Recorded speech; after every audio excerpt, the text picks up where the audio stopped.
Hello all of you little demons, Jules here for WhatCulture.com, back again with another Not List, aka an episode of These Things Suck, a video format where I and my neck vein Jeremy take a whistle-stop tour around the video game industry and find things that makes my blood goddamn fizzy, and then make videos about it for your entertainment. And today we're talking about an absolute stinker because we are talking about video game enemies that are just the worst. Sometimes they're terrible at their jobs, sometimes they are too good at their jobs, but either way, they were an absolute chore to face. So, let's take a look at these rascals, these rotters, and these goddamn rage-inducing enemies as I'm Jules, this is WhatCulture.com, and these video game enemies suck.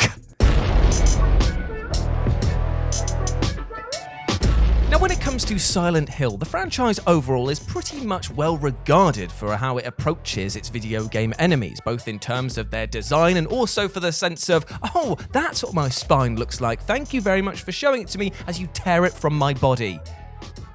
No! However, for every pyramid head, we get a kind of Tesco brand rhombus leg, and the mandarins from Silent Hill 2 are most definitely the most useless enemy in all of Silent Hill history. Hanging out, quite literally in fact, in areas with mesh walkways to grab whatever passes by with their horrifying hand mouths, the mandarins sound terrifying on paper. However, these enemies are less a zesty number, as their name would suggest, and more of an enemy that slips on a fucking banana peel. And that's down to one simple issue. Now, you see, while it is indeed possible for you to just stand there and shoot them from afar with whatever weapon that you've got, causing them to drop into the abyss, there is a much more simple solution to the problem. Just walk around them. Seriously, Mandarin, you're meant to be just coming here and causing havoc, but a brisk pace is making a joke out of you. Absolutely pathetic. And what makes this all the funnier is that this enemy was actually redesigned for Silent Hill 3 to become the closer. And this was all because Masahiro Ito thought that the Mandarin was underrated. Underrated? Mate, it was fucking underdeveloped is what it is. Moving on. Okay, let's start by clarifying a few things here on this next one. Now, I know that when it comes to racing games, you might not consider every other racer as being a true video game enemy, but I ask you this, how much anger and stress have these guys caused you over the years? The answer is a fucking ton. You might never have even seen the shadow of the fiend behind the wheel of number 12, but the fact that they've just cut you up on that final corner means that you'll be following them home with a can of gasoline and a book of matches. Oh god, that got dark. You know what I mean though. Another point that we need to clarify is that Big Rig's over-the-road racing is a video game that has a few, let's just call them issues. Well, if we're being truly honest, the game has enough bugs to make a Bethesda title look competent and has so many bafflingly broken features that I genuinely feel like the title is an elaborate prank on anyone who buys it. From being able to reverse so quickly that you can actually reach the speed of light, to even the name of the game becoming a mockery seeing as you drive through and under most of the roads rather than f***ing over them, Big Rigs is a wild ride. And yet its enemies take both the cake and the piss. And why is that? Well, because they can't even finish the races you're taking part in. Yes, that's right. In this game, the other drivers, even if they somehow get in front of you, never cross the finish line before you do, meaning that you can never, ever lose. And thus they present absolute bagel percent of a challenge. It genuinely does my brain harm to think about what was going on when they made these. Speaking of losing one's mind, cue the explosion. So, Darkest Dungeon is a video game where the challenge is to make it through increasingly difficult areas with both your body and your brain intact. But it's also a video game that makes achieving that goal as insanely impossible as you could ever imagine it, because my god, the devs are out to have a laugh at your expense here. Where most games focus on danger being created by enemies that damage your health, here you have to worry about your psyche as well, because certain foes can raise stress levels of your party so much that they might deliver a devastating heart attack or drive them utterly insane. Enter the Madman, who, much like trying to organise a group event with at least 5 other people, attacks you with stressful remarks over and over again. I was trying to actually describe how his cries of despair actually sound, and the best way that I think I can sum it up is that it kind of sounds like if Death Grips just dropped all the instruments.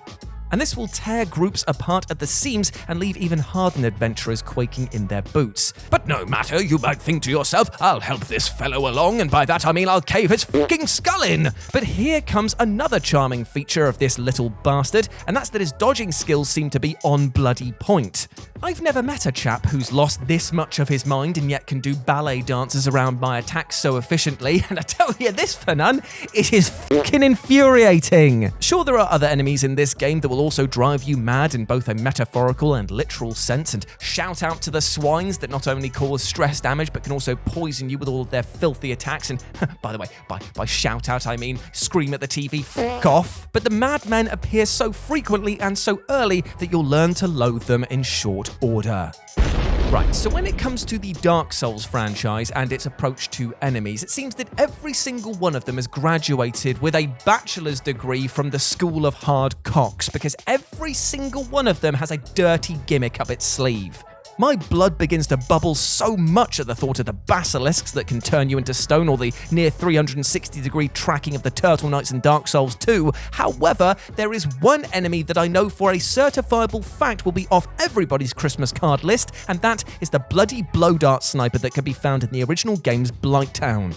Now, as we all know, this utter shit-tip of a section is nefarious for its own reasons, namely relentlessly spawning bugs, huge amounts of poison-inflicting enemies and terrain, and of course the rickety bridge sections that make a joke out of Dark Souls run and jump mechanics. But even above all of these stands the blow dart sniper as the true king of the crap, as he and his little mates just love hitting you from afar with poison projectiles and then hiding just out of reach, meaning that you'll have to take the long way round to knock that pudding bowl hat off his head. I cannot count the number of times that I died to this little twat over and over again. And I know what you're saying at the screen. Oh, Jules, you can just use the moss to reduce all of the status ailments. Oh, I know you can do that. But I just ran out of them because he was just shooting me so bloody much. I hate him so much. He's accurate. He's deadly. He's not even fun to fight. The blow dart sniper both sucks and blows. And he's an even bigger cock should you be playing on the slideshow Blighttown that was the early days of the Dark Souls experience. Ooh, look at this. Ooh, look at this. Beautiful masterclass of game design. Best game ever. Yes. Right, so far in this not list, we've covered enemies that were terrible at their job, and then in the case of the blow dart sniper, were actually a bit too good at their job. And now we're talking about another sniper, the snipers from the Batman franchise, because they kind of sit in the middle and are somehow even worse. Ladies and gentlemen, please welcome, with all of your middle fingers raised into the air, the snipers from the Batman Arkham series, because hoo boy, these lads are the slackest crack shots going. Now I say this because when you're coming toe-to-toe with the snipers in the combat sections, they are usually an utter pushover. And I'm not just saying that because you can actually eliminate them by pushing them over the rails. Although that is very funny. And you might even start to think that stormtroopers have better accuracy than these clowns. However, as soon as you even attempt to glide into areas that the game deems as outside of your jurisdiction, they will suddenly act as if Deadshot was behind the scope and hit you again and again with absolutely devastating shots. It builds a truly odd relationship in which, because they are effectively acting as the game's invisible walls, they are both overpowered and then suddenly not when fighting them in person, making each encounter with them truly unsatisfying and utterly aggravating. I tell you, it's a goon that you would only want protecting your property if your mansion existed outside of the game's boundaries. Then he'd be amazing. And there we go, my friends. That was another episode of... Think you're forgetting something, Jules. Last entry. Joe, I don't want to talk about it. I don't want to talk about it. Listen, Jules, right? I'm in the middle of moving house, okay? I'm sat on a sofa bed in my living room. I don't have a desk. I don't have the internet. Don't even know how I'm communicating with you right now, okay? If I can deal with all of this right now, you can do the last entry for the video, okay? If I close my eyes, I can still hear the wings flapping. I don't want to do it, mate. I don't want to do it. Say the fucking line, Jules. Cazadors from Fallout New Vegas. No. Get off my lemonade, you big oversized wasp. No, my body's broken. I've been poisoned. No. Just take my jam sandwich then. Why are you doing this to me? This is just needless. This is brutality on a needless scale. So yeah, Cazadors, they fucking suck. The end. And there we go, my friends. That was another not list, aka an episode of These Things Suck. I hope that you enjoyed that, and please let me know what you thought about it down in the comment section below, and also pop your suggestions for what other things you'd like me and Jeremy to cover further down the line. I'd always love to read your remarks and comments. It fills my soul with light.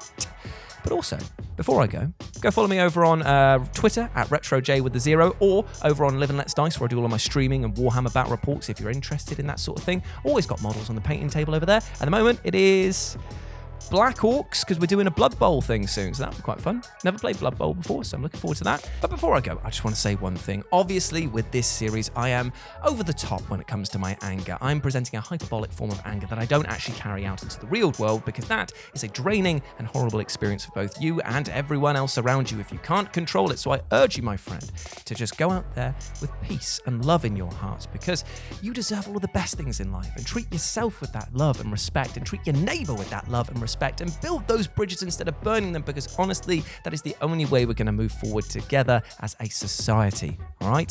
So big love from me to you, and spread that love wherever you go, my friend. As always, I'm Jules. You have been awesome. I'm Jules. As always, I've been Jules. You have been awesome. Never forget that, and I'll speak to you soon.